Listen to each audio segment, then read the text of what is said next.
بعض لوگ کہتے ہیں کہ 40 سال میں مولانا فضل الرحمان نے اسمبلی میں رہ کر ہمارے لیے کیا کیا. سبحان اللہ. ان سے پوچھو جو کہتے ہیں کیا کیا, کہ تم نے مولانا کو ووٹ کتنے دیے. آپ جا کر اپنے امام مسجد کو کہو تو نے مسجد میں کیا کیا بنایا, تو امام پوچھے گا نا کہ تم نے چندہ کتنا دیا. اسے پوچھنے کا حق نہیں ہے مولانا. تو آپ نے مولانا فضل الرحمان کو نمائندے کتنے دیے. آپ کیا سمجھتے ہو اکیلا مولانا فضل الرحمان جائے گا وہاں کام کر لے گا؟ بھائی وہاں ایمانی طاقت سے نہیں, ووٹ کی طاقت سے کام ہوتے ہیں. آپ نے مولانا کو کتنے 400 ممبران میں 10 ممبر آپ دیتے ہو اور چھری دے کر کہتے ہو جاؤ جنگل کاٹ کے آ جاؤ. چھری سے جنگل کٹتے ہیں؟ بتائیں. اے خدا کے بندے, ایک بڑی سی چھت ہوتی ہے, لنٹر ڈالنے کے لیے مشین آتی ہے, مستری کہتے ہیں ہم ہاتھ سے نہیں ڈالتے, اور تم حضرت مولانا فضل الرحمان کو 10 بندے دے کر کہو جا شریعت نافذ کرا. یہ کیسی بات ہے؟ اور بولتا وہ ہے جس نے ووٹ نہیں دیا ہوتا, جو ووٹ میں اپنی برادری کو دیکھتا ہے, قوم کو دیکھتا ہے, قبیلے کو دیکھتا ہے, علاقے کو دیکھتا ہے, بچے کی نوکری کو دیکھتا ہے, گھر کی نالی بننے کو اور محلے کی گلی بننے کو دیکھتا ہے, وہ بولتا ہے. نظریات جو رکھتا ہے, فکر کا باہم متفق ہے اور مولانا کے معاملات سے واقف ہے, وہ کبھی نہیں بولتا.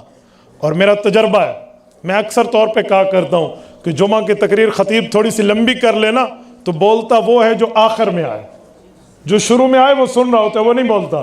وہ کہتے ہیں بالکل, پشتو میں کیا کہتے ہیں, رشتہ بھائی ٹھیک کہہ رہا ہے, سچ کہہ رہا ہے. ہاں, تو وہ بالکل نہیں بولتا, اسے مزہ آ رہا ہوتا ہے, سمجھ رہا ہوتا ہے. جو آخر میں آتے ہیں وہ بار بار گھڑی دیکھے گا, جائے ٹائم پورا ہوتا ہے, ٹائم پورا. اس پر بھی میں ایک بات کروں. لوگ کہتے ہیں امام دیر سے آتا ہے, میں کہتا ہوں امام کو دیر سے آنا چاہیے.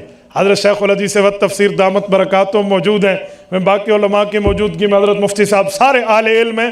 میں ایک جملہ کہتا ہوں, ان حضرات نے واقعی تائید کرنی ہے کہ امام بعد میں آئے کوئی عیب نہیں ہے, مقتدی پہلے آئے. دلیل معراج کی رات مقتدی انبیاء ہیں, اس دھرتی کے سب سے افضل مقتدی ہیں, وہ پہلے آئے ہیں, امام الانبیاء بعد میں آئے.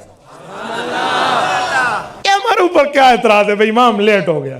امام کبھی کبھی لیٹ ہو جائے تو اس پر اعتراضات کی لسٹ آ جاتی ہے, تو بھئی ایسے نہیں ہے. تو اس امام کو حق ہے پوچھنے کا, تو ہمیں بھی حق ہے کہ آپ نے مولانا کو کتنے ووٹ دیے ہیں. بابا جتنے دیے ہیں نا, اتنی خدمت اس بندے نے اپنی عمر اپنے علم سے بڑھ کے کی ہے, بڑھ کے کی ہے. یہ ابھی کارگزاری سنا رہے تھے اسٹیج سیکٹری صاحب, کہاں ہے ہمارے اسٹیج سیکٹری, پشتو میں سنا رہے تھے. میں بالکل گلابی پشتو سمجھتا ہوں, مجھے پوری پشتو سمجھ نہیں آتی, لیکن میں اتنی سمجھ رہا تھا کہ افریقہ میں جس بندے نے ان کو کارگزاری سنائی ہے, وہاں پر کوئی قادیانیوں کا مرکز بنا ہوا تھا اور وہ مسلمانوں میں تبلیغ کر رہے تھے. ایسا ہے مولانا؟ سنیں پھر بتائیں کیوں. وہاں پر مفتی محمود رحمت اللہ علیہ کی اسمبلی میں کردار موجود نہیں ہے, وہاں کی اسمبلی میں مفتی محمود نہیں ہے, وہاں کی اسمبلی میں مولانا فضل الرحمان نہیں ہے, وہاں کی اسمبلی میں علماء کی محنت نہیں ہے, اس سیاسی سطح پر علماء کا کردار نہیں ہے. آج کفر اسلام کے نام پر پیش کر رہا ہے. تم سلام پیش کرو ان علماء کو کہ ان لوگوں نے کیا کیا. اور سنیں مولانا نے 40 سال میں کیا کیا. 40 سال اس بندے نے گزارے ہیں. جب پچھلی دفعہ حکومت ختم ہوئی اور مولانا آنے لگے گھر, تو اسلام آباد میں ان کا 1 فٹ کا بھی ذاتی گھر نہیں نکلا. اگر یہ کرپشن کرنے والے ہوتے, کوئی معاملہ خراب کرنے والے ہوتے, کوئی معاملہ تو بنا لیتے. آپ اس سے بڑی اجلی سیاست آپ کو کہاں ملے گی. اور ہمارے اس خیبر پختونخوا صوبے میں اس تبدیلی کو, جس کو تباہی کہتے ہیں, اس تباہی کی حکومت کو آج 8 سال ہو رہے ہیں.